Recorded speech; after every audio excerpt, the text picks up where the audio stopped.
Welcome to Season 3 of the Soundstage Audiophile Podcast. Last year, host Jorden Guth got a crash course in the fundamentals of hi-fi from enthusiasts, journalists, manufacturers, and music industry professionals alike. And those lessons will continue, but this year, Jorden will also get a history lesson from the legends who were there from the giddy-up and who made hi-fi what it is today. So with that out of the way, here's Jorden and this week's guest.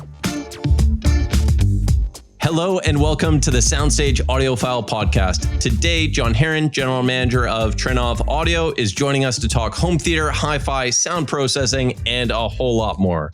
Welcome, Jon. Well, I'm happy to be here. This should be fun for me because it's the first time I've done an audio-only podcast. Nobody has to be staring at my ugly mug. Yeah.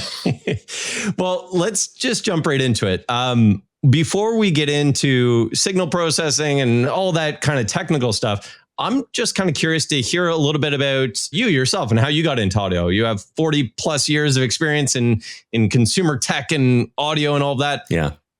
Was there something early on that kind of got you hooked or kind of tell us a little bit about that origin story? Well, depending on where you want to peg the start, it's actually over 50 years now. Oh, wow. Because when I was 13 years old, I took a course on audio, for want of a better term at the time. But it involved, open reel tape decks and doing physical editing with, razor blades and tape and so forth, and charting the music. And so it was old school editing before it was all digital. Because, of course, this is back in the early 70s. That's super cool. And I just got bit by the bug. And I remember right after that course that my mother and I took together, we were buying a stereo system so that she could do this artistic thing that she was working on. And she was just depending on me to help her on the audio side. It was more about photography. But we were at this stereo store in Manchester, New Hampshire, Manchester Music. It no longer exists. And there was this guy who nowadays would have been called a hipster. I mean, he had the neatly trimmed beard and the thin black tie and a white dress shirt and everything. It was, we decided, my mom decided what we were going to buy, and they had to order some of the stuff, so we weren't going to get it immediately. But as we're walking out the door, I'm 13 years old. I said something like, gosh, I wish I could do what he does. And, because I was thinking, here's somebody who gets to talk to people who are interested in and passionate about music and technology, which are precisely the two things that, just get me going. Yeah. And he does it all day long and they pay him for it. Imagine. And my mom looked at me and said, like, well, why in the world would you think you can't do that? Yeah. And it was just one of those moments. I told her that story much later when she was in her 80s. And she was just shook her head and she was like, sometimes the most important things that happen with your kids happen when you're not paying attention, because she had absolutely no recollection of it. But it was definitely a turning point for me. That's super cool. I started actually selling hi-fi when I was about 15. And I'm 66 now, so do the math. Okay, so, I mean, there's a whole lot even just there. One, editing real tape is incredible. Coming from the film background, like I did photography, I processed film and all of that, but actually editing video on like reels is mind blowing to me. So I can only imagine what that's like for audio to line that up. You got into selling hi-fi a few years later. Now, was this stereo systems? Was this kind of more the home theater stuff? That would have probably been early. There really for wasn't home theater. any home theater then. It was still the 70s, so it was all stereo. And in those days, a big stereo system was receiver, a turntable, and a pair of speakers, and maybe a tape deck of some sort if you're really lucky. That was the whole thing. And it amazes me now. When you look at the range of knowledge and skills that our dealers and integrators must have to satisfy all of their customers, there is so much to learn. And it just amazes me that kids straight out of college, can jump in and learn it all at once and get it done. Because, I had the luxury of learning it over a period of decades as most of that technology was being invented. Yeah, that's it. You saw it essentially growing into what it became. So over the years, I did a little bit of research before we spoke. You worked for THX, Lucasfilm, some other kind of big names. It sounds like, I mean, with THX, you get into the home theater side of things.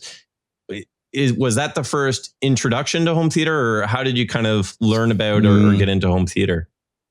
No, I've always been sort of a high-end stereo guy, for want of a better term, an audiophile. When multi-channel started to happen in the mid-'80s, I found it really fascinating. My wife and I lived in the Boston area, and we went to Symphony Hall. It was before children. We went to Symphony Hall quite frequently, like every couple of weeks, we'd be going to a concert there. And the first time I heard it was a Yamaha DSP 3000. And they had different, you would play stereo into it and it would generate surround sound from the stereos, what we would call an up mixer today. Yeah. But and some of the modes were funky and not great sounding, like Stadium was just completely over the top and unlistenable. But there were 4 halls. It was just Hall A, Hall B, Hall C, so forth. And I'm flipping through those, and they were just, sort of like small, medium, large type differences. But I get to Hall C, and I stopped dead in my tracks. And I looked at the Yamaha rep who was standing right next to me. I was like, that's Symphony Hall. No way. And he looked at me. He was like, who told you that? I'm like, nobody told me that. I go there every couple of weeks. This is Symphony Hall. Come to find out, the people at Yamaha had in fact gone and charted the impulse response of Symphony Hall and used that in creating Hall C, but they didn't pay Symphony Hall for the naming rights. So that's why it wasn't called, Boston Symphony Hall, or it was just Hall C. It was generic. And, but it was convincing enough that, and suitably recognizable, that I was like, okay, this multi-channel thing, this makes sense. And I was much more a music person than a video person back then. That's amazing. Being able to call that out is just lights out incredible. And you were saying that was late 80s? Yeah, I would guess that was like 88, 89. Okay. Somewhere around there. Signal processing still in its infancy, still kind of getting up and all of that stuff. Yeah, the DSP 3000 was probably it was certainly one of the earliest DSP processing boxes that worked. And, as I say, some of the modes were silly and probably just over the top for the sake of demonstration. But some of them really sounded good, for the day. For the day, and improvements over time, and Sure. Lots of technology advancements in that period as well. So bring us all the way forward to when you started with Trinnov. Is it Trinnov? Am I pronouncing it right? It is. Yes, it is Trinnov. There we go. Well done. So, gosh, I've been with Trinnov since January of 2016. So I've been here for a while now, and it's been fun. I joined Trinnov because I had some knowledge, not nearly as much as I have now, but I had at least a little bit of knowledge of what Trinnov was doing. At the time, I was VP of sales for a speaker company. And Kurt Hoyt, who was kind of Trinnov's token American, had brought an Altitude 32 by and had shown it to us because I think he probably hoped that we would use it at a trade show or something like that. So I had some understanding of it, although very hand waving. Yeah. But it seemed like it was a really promising technology. And then we have several Arnauds in the company, but so Arnaud Laborie is our CEO. Arnaud Destinet is our general sales manager. And depending on what we're talking about, either one of them is my boss, it's like, but I got the first time I spoke to the two of them on the phone, I was like, okay, these guys really get it. And they're really smart. The product is practically unknown here. And building a brand was something that I had been a part of a couple of times and I really enjoyed. So I thought, okay, let's see if we can pull this off. And for those that are listening and may have never heard of Trinnov previously, what is the company? So it's based out of France. Yep. But what is the company's primary, I will say, product or technology? What is it all about?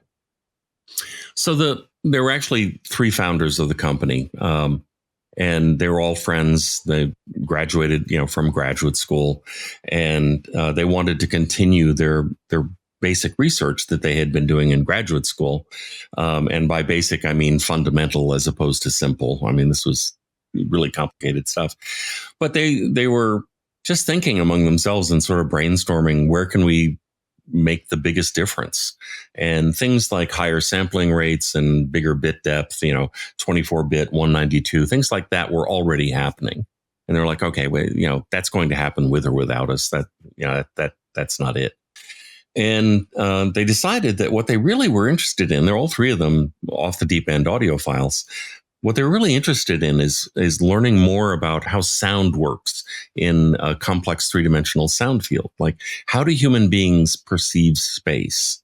And, there had been some work done in little, corners of that more general topic from a number of companies. But nobody had ever really taken on the larger topic and tried to figure out exactly what's happening in three dimensions. Hence the name of the company. It's TRI for the number 3, as in, triple or triangle or whatever, and then innovation. So Trinnov audio from day one was supposed to infer, innovation in 3D sound. And because that's what they wanted to learn about. And initially they were trying to come up with a complex microphone system where you could just plop down this microphone, which, the complexity is in the microphone itself. Plop this thing down where, 6th row center in a concert hall, capture everything, and then the output would be a 5.1 mix for music that really worked. The goal was, can we capture a complex three-dimensional sound field and then process it as needed so that subsequently we can recreate that same sound field with verisimilitude in a completely different environment. So not in the concert hall, but in your living room or something like that. They did a lot of work. They were actually quite successful for what amounted to, 3 kids, fresh out of school. They won an award from the French Academy of Sciences, which was very prestigious. That they're a serious group. And the money that came along with that award allowed them to, keep working on some of this stuff. So the award was for the fact that they had managed to recreate this, three-dimensional sound field in a convincing way. But they didn't, although it clearly worked, they didn't think it worked as well as it should have.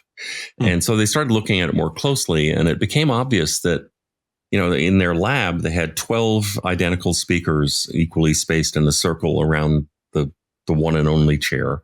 And then there's another 12 speakers directly above the first circle of 12, but up closer to the ceiling. And everything's aiming directly at, it's clearly a lab. It's not someplace you'd want to live. But they're doing basic research. And so first of all, they realized that, well, notwithstanding the fact that the speakers are supposed to all be identical, there are unit-to-unit variations in the drivers and the crossover components and things like that. So they're going to be pretty close, but they're not going to be absolutely the same. Yeah. And more than, going beyond that, even if they were exactly the same, by definition, they're located in different parts of the room. And so they're interacting with the room differently.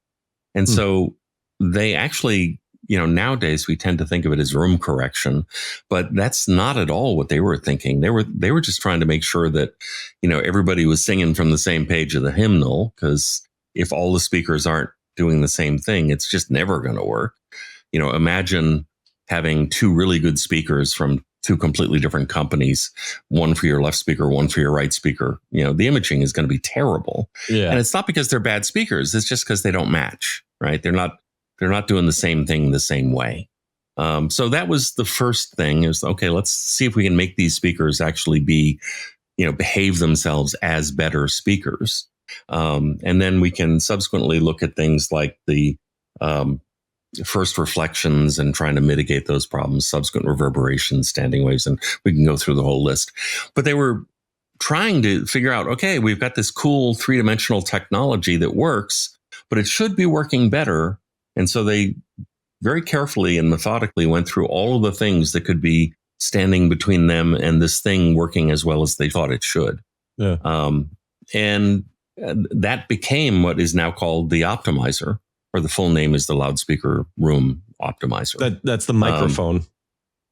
Well, the microphone gathers the data for it, but the real intellectual property is how we use the data. Okay, so it's the actual box. It's the machine itself. Yeah, and the optimizer is at the heart of pretty much everything we do.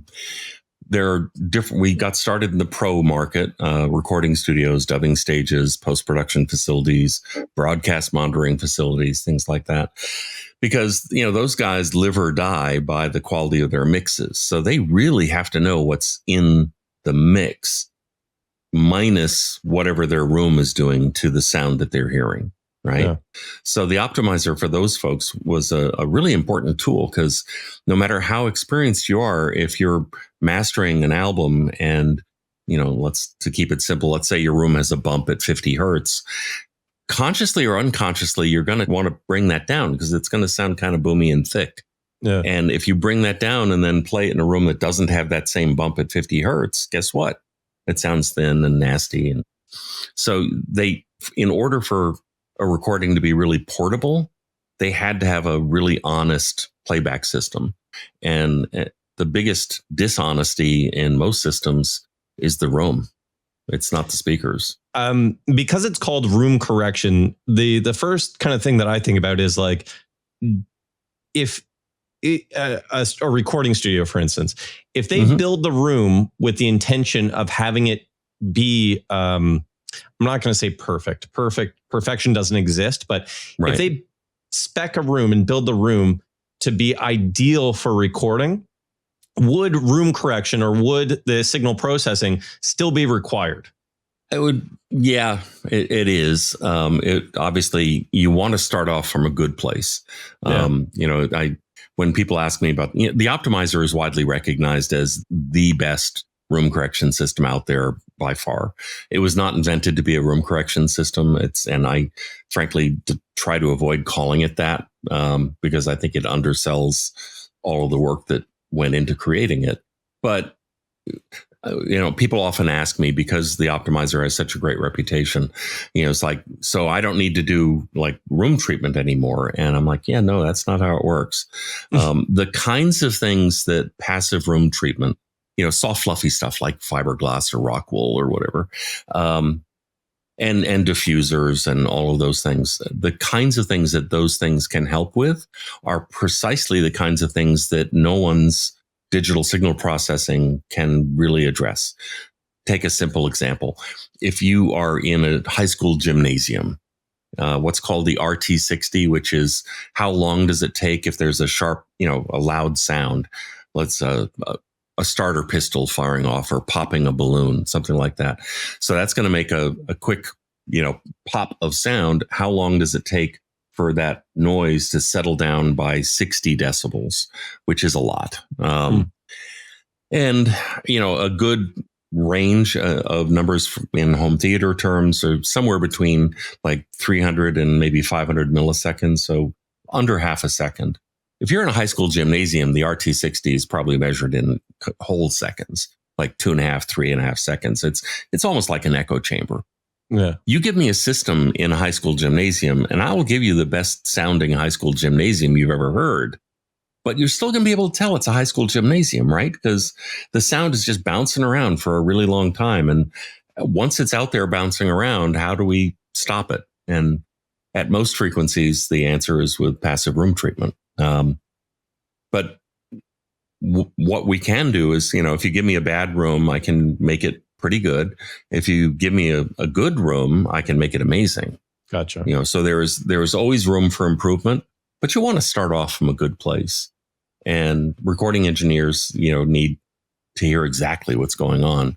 So we were quite successful early on. And then we moved into the commercial cinema business, so actual movie theaters, again, because the optimizer would help even those very large rooms perform better dialogue intelligibility, better dynamics, better bass, hits, things like that, and just made the experience more fun. And then we moved from there into the residential space, which is what most of your people probably know me as, or know Trinnov as. Well, and I guess this kind of leads to a question. I know there is a product for 2-channel systems. Is optimizing as important for 2-channel systems as home theater, or is there like stark differences in what is beneficial there? No, it's absolutely as important because you have all the same problems. It's a little bit less money because you don't need, as many channels. But you have all the same problems. And the optimizer in our Amethyst, which is our stereo music oriented preamp, is, it's exactly the same programming intellectual property as you would find in the Altitude, which is our multi-channel surround sound preamp. The optimizer part of it is the same. It's just a matter of, do you need HDMI switching? If you do, you buy the Altitude. Do you need Dolby Atmos decoding and DTS:X Pro and all of these other things that are home theater centric? In a music system, you don't need any of that stuff. So the Amethyst, in a lot of ways, is much simpler. It has 12 inputs, combination of analog and digital inputs. It's a streaming endpoint for Roon. It's a certified Roon ready product. For anyone who knows about Roon. It's also UP&P DLNA if you have some J River kind of people in your audience. But, we don't have to deal with HDMI. We don't have to deal with Dolby Atmos and all that kind of stuff. It's a stereo preamp. But unlike most stereo preamps, it includes two-way active crossover. So you can do active or passive stereo, or you can do a 2.1 or 2.2 system if you have a nice stereo system, but you want to augment your speakers with better bass. And most importantly, it includes the optimizer. So again, you go through that list of, being able to optimize the direct sound, meaning help the speaker be a better speaker. And again, we can't change a bad speaker into a good speaker, but we can help a good speaker be better. And then, mitigating the first reflections on the things I mentioned earlier. But that's something, if you care about accurate sound, that's something that every system needs on some level. So in the 90s, I was in charge of product development for a company, Madrigal Audio Labs, that was responsible for the Mark Levinson and Proceed brands. And of course, back then, pure high-end audio, or what they call pure audio in Japan, was a straight wire with gain, right? Yeah. Very minimalist. And I can't even imagine nowadays having a high-performance system that doesn't have some form of room correction. Even if Trinnov didn't exist, I would still feel the same way. You need to have some tools to address the biggest problem in modern systems, which is not the equipment, it's the room. So, and you mentioned something a little bit earlier, and I'm curious. You mentioned the variance in speakers, and we've spoken to a lot of different folks that are in the speaker business, and they straight up said, like, one of the most challenging bits is trying to get 2 speakers manufactured within a tight tolerance. Like, it's extremely difficult.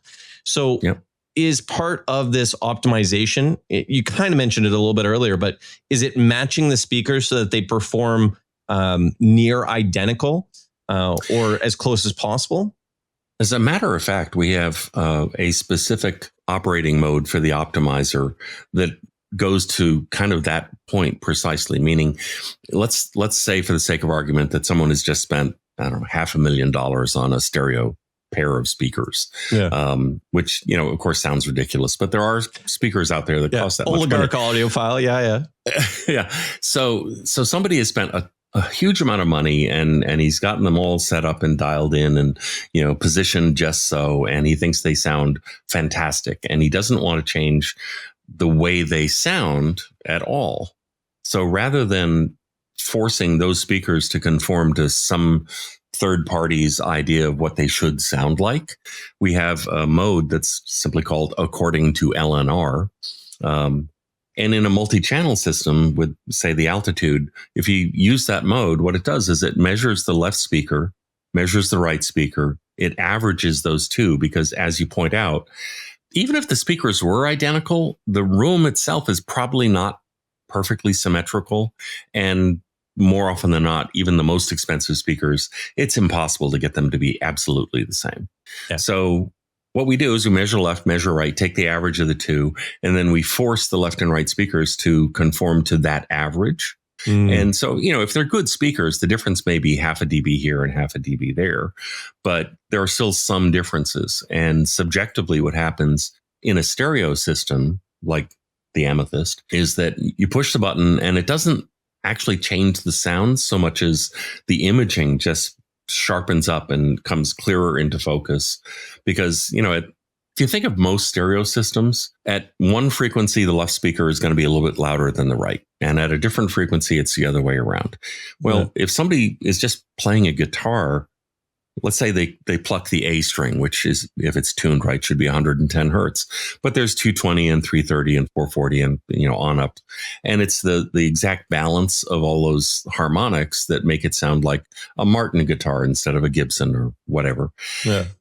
So on the one hand, you need to be able to preserve that balance accurately, but you can also see that even with these relatively small shifts, if one speaker is a little bit louder, just think the balance control on your stereo system. If you turn it a little bit to the left, the whole image tends to shift to the left. Yeah. You turn it to the right, it goes to the right.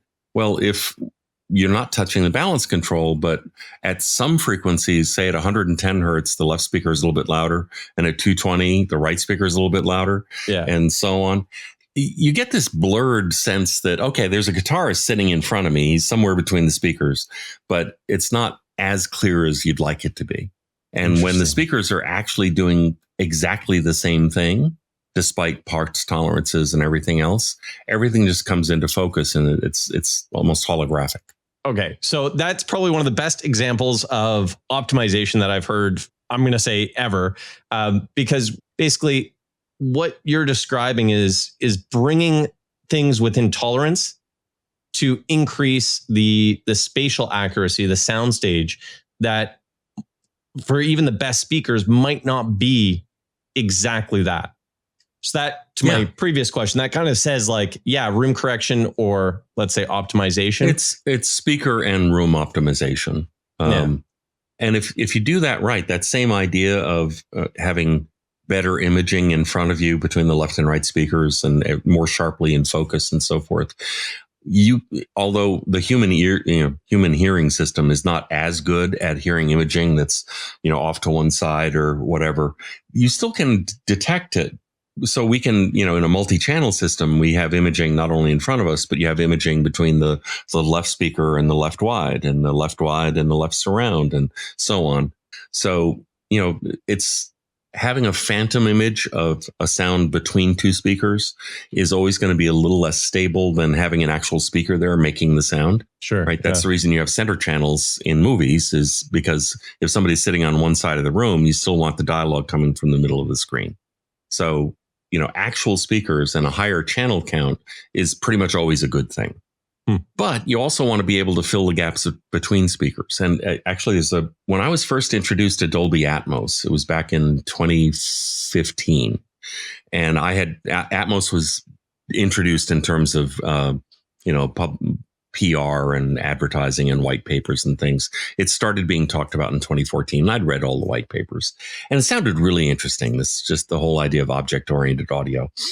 And so I was really anxious. I went to CEDIA in 2015, and I had a chance to go around and listen to all the home theater demos that were showing this new thing called Atmos. And they were playing because there wasn't a lot of content at that point. They were playing the Dolby Atmos demo disc, and there's one in particular that the demo clip is called Leaf. And there's a place in that where there's this maple seed sort of helicopter thing that goes around the room. It's, goes off the left edge of the screen, goes down the left wall and around behind you, and then up the right wall.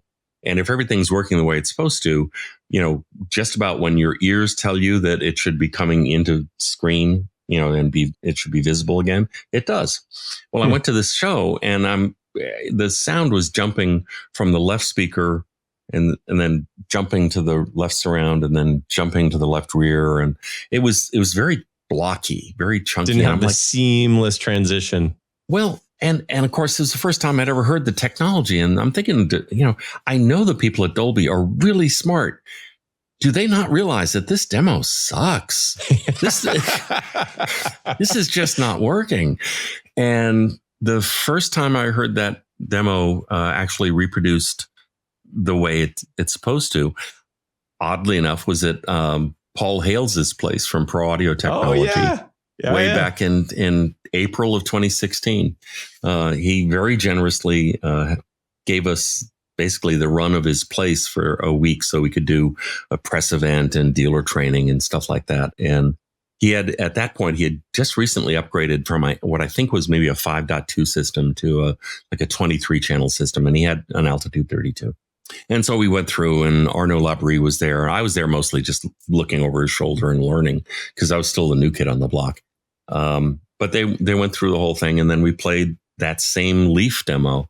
And it was the first time when, just when it goes off the edge of the screen, you can't see it anymore. You're depending entirely on your ears to tell you where it is. And it just moved smoothly around the room behind me. And sure enough, when my ears told me I should be able to see it again, there it was on the screen. The way it matched, between the visual image and the audio image, if you will, took it to a whole new level. And I was like, this is what Dolby was trying to accomplish. I get it now. A big part of being able to do that, it's not the whole story, but a big part of being able to do that is precisely what the optimizer addresses, in terms of making sure that all the speakers are doing the same thing when they're supposed to be doing the same thing, making sure that whatever problems the room might be introducing are at least mitigated, so that you can hear what's in the recording and a little bit less of the bad things that rooms do to otherwise good speakers. That's so cool. Yeah, we were just at Paul's place a couple of weeks ago, or a month or so ago, and their system is absolutely incredible. We also just had him on as a guest not that long ago. Yeah. So with this, I think now is a great time to interject a slight little musical pause. And when we come back, we'll kind of continue this discussion and maybe go a little bit nerdier when it comes to how the sound travels around. I will trade equations at 20 paces if you let me. Be careful. Oh, there you go. All right, we'll be right back. Thank you.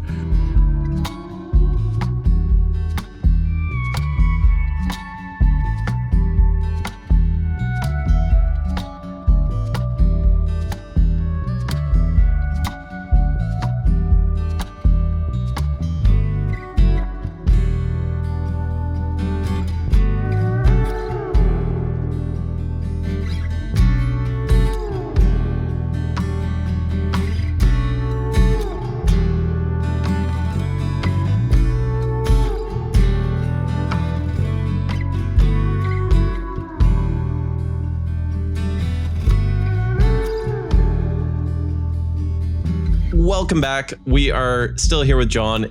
So a little bit earlier, we were talking about how a room and good audio needs both the foundation of good acoustics in the room as well as good signal processing to kind of improve that. Can you kind of expand on that a little bit and dive into it a little bit deeper? Well, sure. So for some of your listeners who may not be familiar with the idea of room treatment, absorption is just what it sounds like. If the sound hits this surface that's supposed to absorb the sound, sure enough, very little sound bounces off the surface. Diffusion is a little bit different. It's, the sound hits a surface, say the wall, and then it gets scattered rather than being absorbed. Okay, so those are your two big options. The third is what most of us live in and, all day long, is reflection, where the sound hits the wall and bounces off almost like light bouncing off of a mirror. Okay. So to use the light analogy, if you were to put a beam of light into an absorber, very little light would come off. So maybe it was black, right? If you hit a beam of light into a diffuser, it would get scattered and go in all directions. And you see diffusers, in fact, with a lot of overhead lights, just because otherwise the lighting would be too harsh and too nasty. And reflection is like a mirror. Okay. So sound waves in general work the same way, whether it's light, electromagnetic waves or waves in the ocean or sound waves in a room. Ideally, you want to have a balance of all three of those things: the absorption, the diffusion, and the reflection. If you have too much and focus on only one of those things, it just sounds unnatural, because that's not the way the world we live in works most of the time. So you want to, in your listening environment, you want to have a reasonably natural and hopefully very quiet environment to start with. And then, good speakers and good associated electronics, obviously, because as I said in the first part, I can't make a bad speaker into a great speaker. It's just, it's too much. Yeah. But there is this other thing. It's sometimes called the transition frequency or the Schroeder frequency. Above a certain frequency that is determined by the size of the room. And it's not like flipping a switch. There's a transition from kind of one behavior to the next. But above that frequency, you can think of sound traveling pretty much the way light does. It hits a mirror, the angle of incidence is the same as the angle of reflection, right? Yeah. If it comes in at a steep angle, it's going to bounce out at a steep angle. And you can figure out what's going on in the room, if you're interested in doing this sort of thing, pretty accurately above typically, 200-300 hertz, depending on the size of the room. Below that frequency, once the length of the sound waves becomes comparable to a dimension of the room, a different behavior kind of takes over and just dominates. And it's a modal behavior, which I know is, geeky science vocabulary, but the room really dominates what you experience. And no matter how, a dirty little secret is that most of the time, you can't really hear as big a difference between one subwoofer and a different company's subwoofer as probably exists, because the room is determining most of what you're hearing. Interesting. If you had a better room, the differences between brand A and brand B will be more obvious. But in most rooms, the room is so dominating everything that you may have paid extra money for a really good subwoofer, and you may not be getting your money's worth.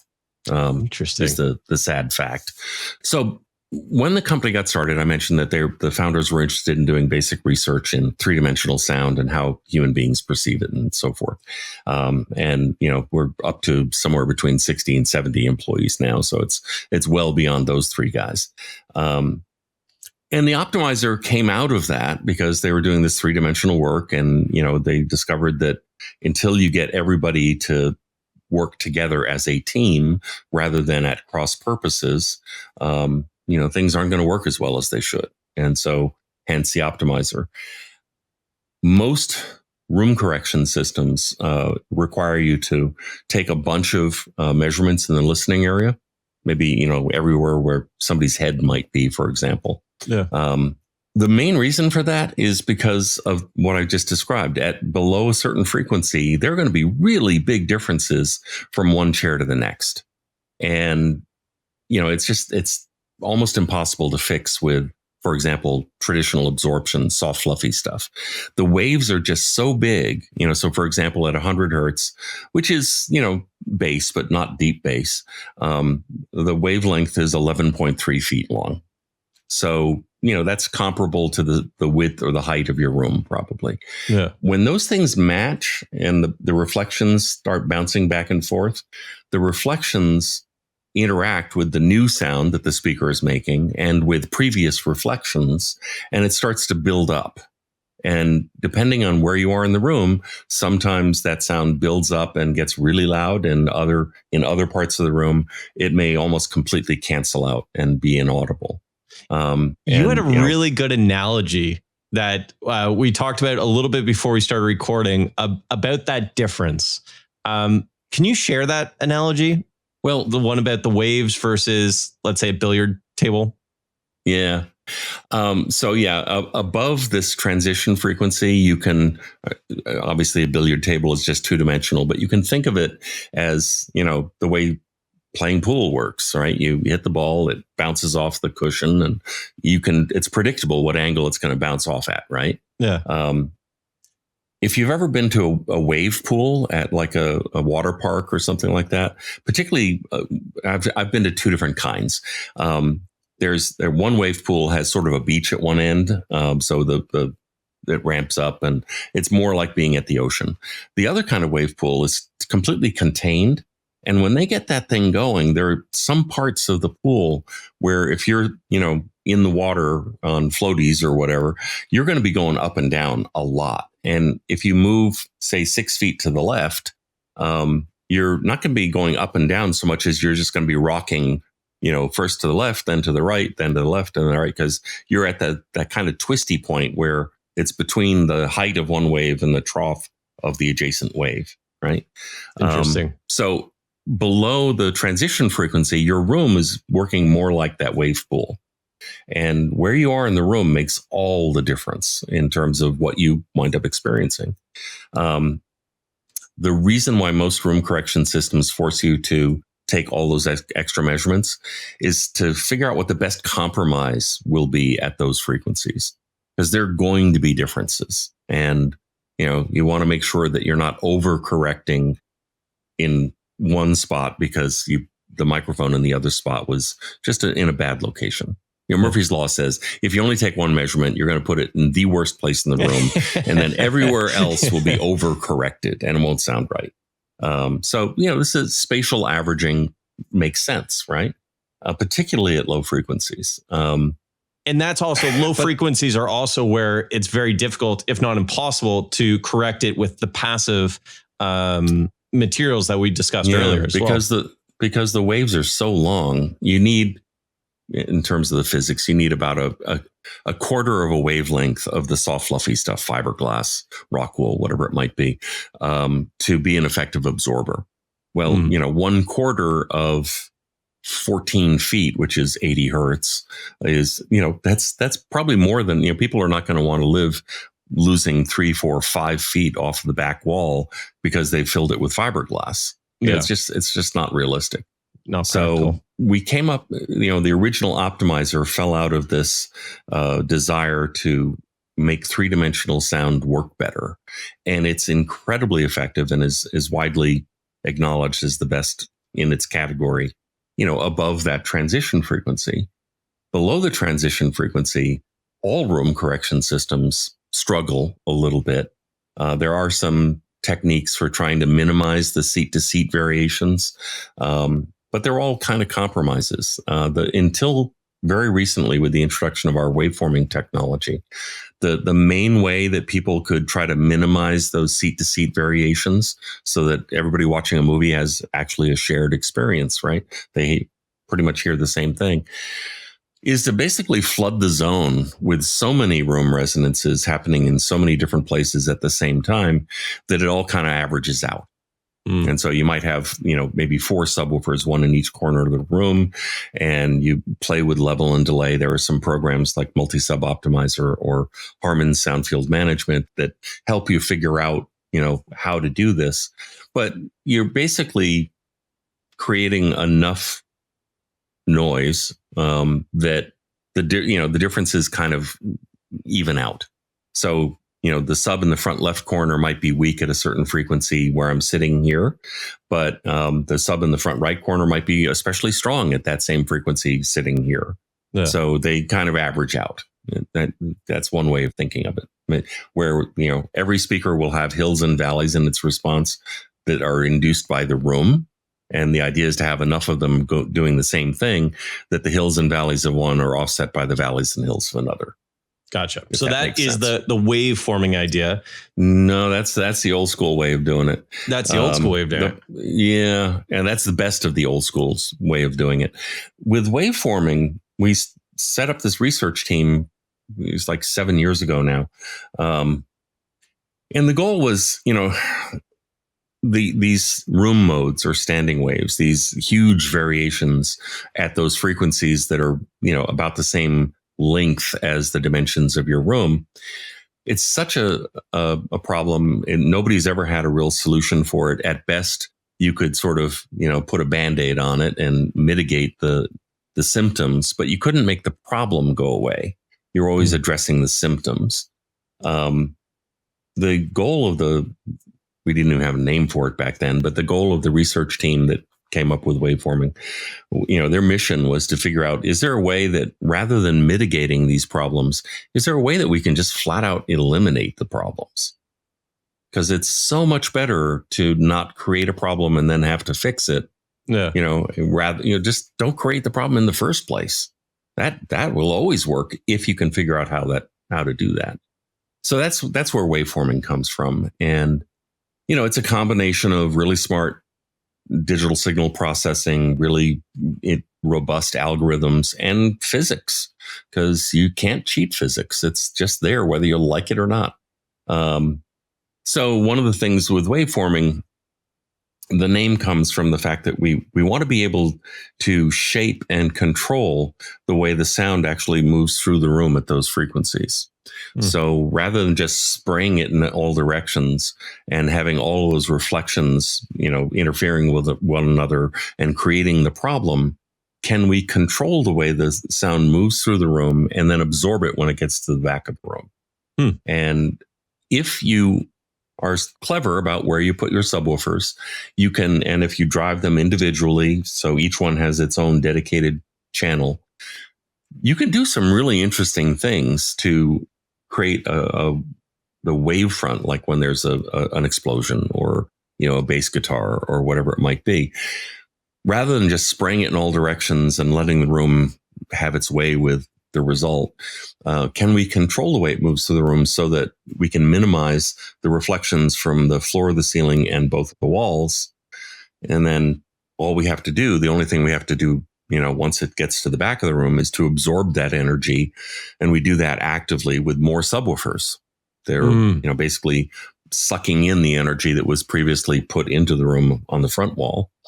And in theory, it actually sounds pretty simple. There's an idea that's been around for decades called a double bass array that does exactly this, but in a far less sophisticated way. The idea is let's say you have 4 subwoofers on the front wall, at the 1/4 and 3/4 points vertically and horizontally. And the spacing is such that it creates a nice flat wave that travels the length of the room with minimal sidewall reflections and so forth. And then at the back of the room, you have the same sort of an array of subwoofers. And the only difference between what the front wall is doing and what the rear wall is doing, they're playing exactly the same signal, but the rear wall is delayed by the amount of time it takes for the sound to reach the rear wall. And then it's inverted in polarity so that it's like a pitch and catch situation in terms of the sound, rather than, just the sound bouncing around in all directions. The problem with the double bass array is that it works great under laboratory conditions. Yeah. When everything is just so. It really does work. It's impressive. But we don't live in laboratories. Yeah. The underlying assumption that what reaches the back wall is the same as what left the front wall is a faulty assumption. Because in between, you probably have chairs and people and furniture and risers and, whatever it might be. Things have happened to the sound as it's moved through the room. And to the degree that there's a mismatch between what reaches the back wall and what they thought was going to reach the back wall, not only are you not absorbing sound, but you're also now contributing spurious energy into the room that is just not right. It's not related to anything, really. And that's what will give that kind of fake-ish sounding, the over-processed feel to things. Well, unless you've heard a double bass array setup, which you probably haven't unless you've been to Germany. No. Germany's, for some reason... Been to Germany a whole bunch, but not double bass arrays. Well, Germany's the only country where they've sort of caught on a little bit. And I think it's because Germany is inhabited by nothing but engineers. Sure. Yeah. But so in Germany, we've actually converted a whole bunch of these double bass arrays to waveforming. And people are always shocked at the magnitude of the improvement. So here, the idea is that with this new technology called waveforming, which just recently, I think it was last week, was released to the public in general. It's been in an extended semi-public beta for about a year and a half because we wanted to make sure that the user interface and a whole bunch of things were just the way they needed to be before we put it out there and create a huge tech support issue for ourselves. So it does several things. It does, first of all, we're again steering the bass and controlling the way the sound moves through the room. So the propagation of bass through the room, instead of spraying it in all directions and hoping for the best, we're trying to control that to avoid creating problems, meaning reflections, in the first place. When it reaches the back wall, we then have active absorption. And that absorption is based not on our assumption of what's going to reach the back wall, but rather on a whole bunch of measurements that we take in, and we're spatially sampling the entire listening area with a bunch of measurements. So, for example, put the microphone roughly where people's heads are going to be. So one position per chair. And then another layer above that by, maybe 2 feet or 60 centimeters, if you will, where, you offset it a little bit. So instead of being directly over the seat, maybe you're over the armrests of the chairs. But the idea is we want to know in 3 dimensions what is happening in the listening area at these low frequencies, so that we can, first of all, anticipate what actually is going to reach the back wall so we can do a better job of absorbing it. But we also are trying to steer the sound away from problem areas of the room, and if there are any, toward areas of the room that actually might help. So there's bass steering, there's active absorption, there's another element of this which is a little harder to understand, but multi-source, multi-controller. Rather than having a single source of sound, and again, having it spray everywhere in all directions, we'll use multiple sources of sound working together so that you might have 8 subwoofers in the room, but the entire group of 8 subwoofers is really working sort of like one mega woofer to reproduce the sound as accurately as possible. So the idea is the sound starts at the front of the room, goes past you, you hear it, and then it is absorbed in the back of the room. It's as though you were outdoors, but you're still indoors, right? That's so cool. And the difference is, it depends in large part on a very sophisticated algorithm, but it is striking. Here in the theater that I'm in at the moment, as a matter of fact, this is a facility we use for training our dealers and integrators. We just based on the dimensions of the room, we have a problem at 50 hertz.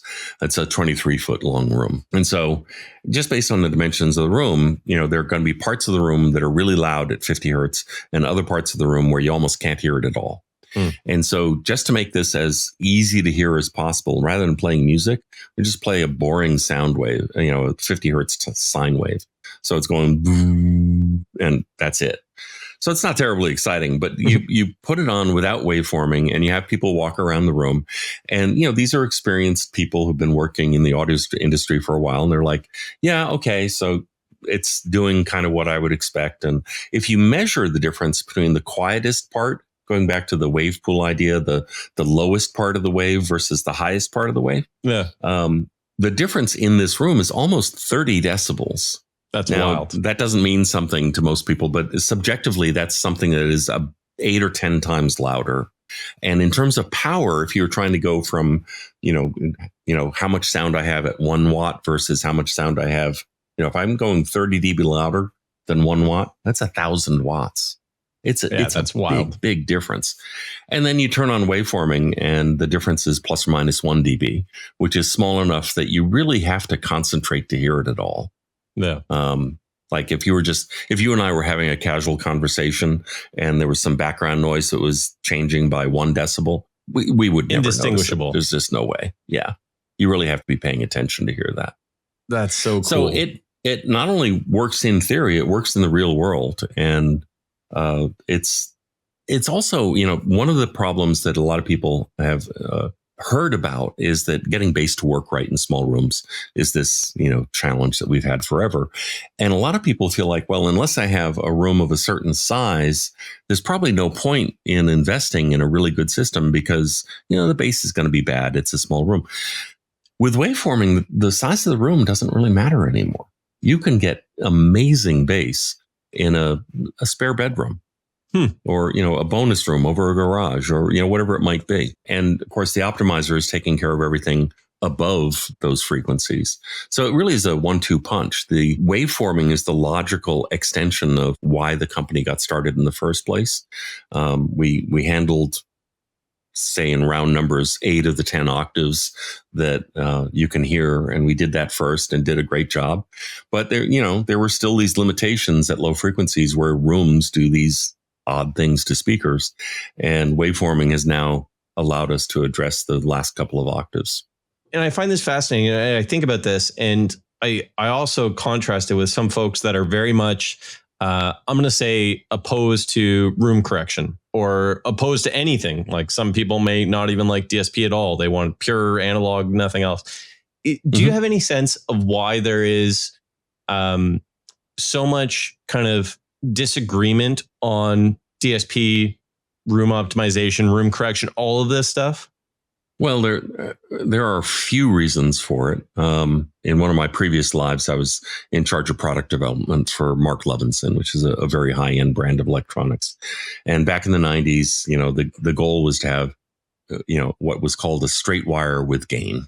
So you had a volume control, but not much else. And the idea was if you can just make it as the signal path as simple as possible, you have fewer opportunities to screw it up.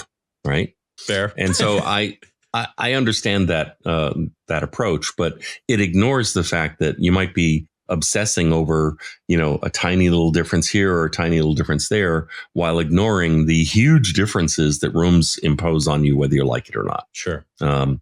So it's kind of maybe a matter of perspective. There are another group of people in a similar fashion who object to the idea that all of this is digital sound signal processing, right? So if they are listening to a turntable and they want to use their vacuum tube preamp and their, whatever, the idea of putting that, through an analog to digital converter so that you can do things that you just can't do in analog, and then converting it back to analog so you can actually hear it. They find that offensive just on principle. And I get it. I came from that world. But I'm more pragmatic now, perhaps, than I was then. I'm more interested in the experienced result than I am in the theory of how things ought to be done. And then, of course, the other thing is that there's a lot of stuff out there that's just not very well done. And you kind of made that point earlier, right? Where you listened to that Atmos example and it was terrible. I'm gonna use the politest word possible. It was terrible. It didn't actually follow the leaf. It wasn't realistic at all. Yeah. It was very kind of jerky in terms of the motion. I'll leave it at that. But yeah, if your first exposure to something is profoundly negative, whether it's, hi-fi or anything else, if your first exposure to something is profoundly negative, you're probably not going to want to go near it again. Yeah. And it anchors you in that mindset. Yeah. Yeah. So, one of the things that I do, well, we were talking about the Amethyst earlier, our stereo preamp with the optimizer. Yeah. This is not really my style, so I've only done this a couple of times, but there have been a couple of times when I knew I was going into a traditional old school audio salon that was very much stereo oriented, very much straight wire with gain thinking still. And I would say, well, okay, so I'm going to bring in this product. I want you to give me whatever you think is the best sounding streamer from whomever, your very best sounding D to A converter, your very best sounding preamplifier, connected with whatever kind of expensive wires you think are best for that stack of equipment. And I don't care how much that stack of equipment costs. I will put my box against your 3 boxes and we'll just see who wins. And of course, I win because it's not a fair fight. I have the optimizer and they don't. But I do it just to kind of make the point that I know where you're coming from, but it has been about 30 years since that was really true. And you need to catch up with what's going on more recently. I love it. we are probably getting close to the end of our time. In this conversation, at least. So with that, I do have a question, and I think you already know what this question is going to be. This is the end question that I ask all guests as they come on, which is, if you could name a song or a playlist, an album, an LP, whatever it may be, give me something that kind of screams Jon, the soundtrack to your life. Or even, if you need it a little easier, what is something that you would put on in a car? We're driving for a couple hours and you're like, you got to listen to this. Give me a moment here. Mostly acoustic music, especially guitar.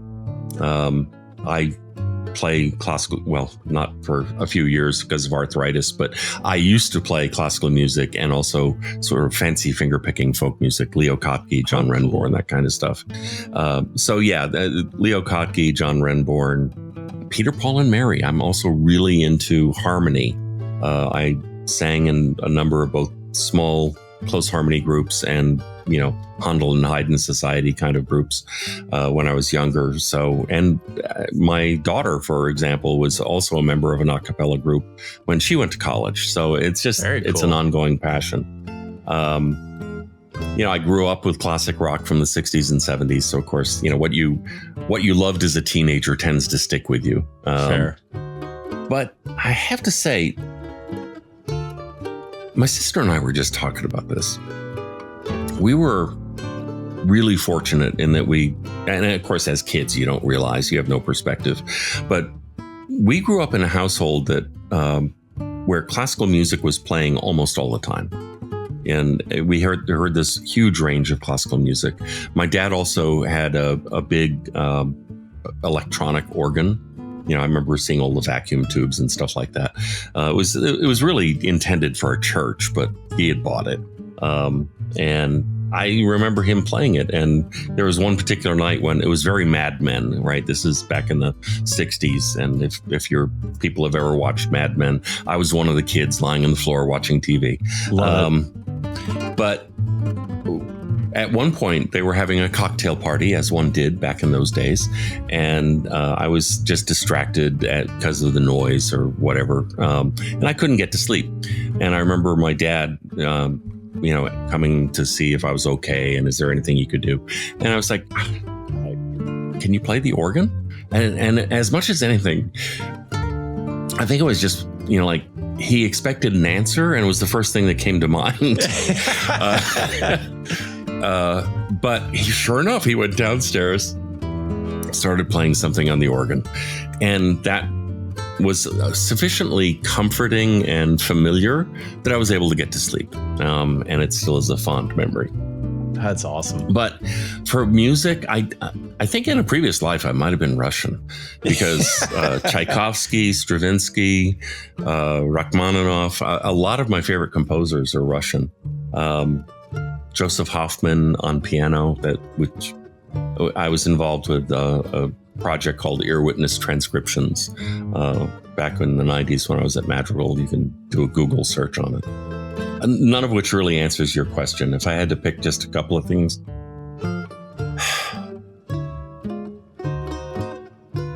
The desert island thing is what's thrown me off because I listen more to classic rock probably than anything else. But if I had to listen to classic rock and nothing but, I think I'd get bored. So it would be classical music. A combination, if I'm allowed to have this much range, both a combination of chamber music and symphonic music. I love Not it. especially into opera. I love it. Well, I mean, this is all self-serving for me because I go on Spotify and whatever else, and then I just start adding some of this stuff, and this is how I build my own playlist. So I appreciate that. You gave me something to look up. Quite a few pieces, actually. Thank you so much, Jon. I really appreciate you coming on. If there was somebody that was looking to learn more about yourself or Trinnov, where would they go? www.trinnov.com. It's TRINNOV. So it's a contraction of, again, the prefix for the number 3 and innovation. So Trinnov Audio, innovation in 3D sound. Awesome. I greatly appreciate it. Thank you, Jon. Take care. Thanks very much.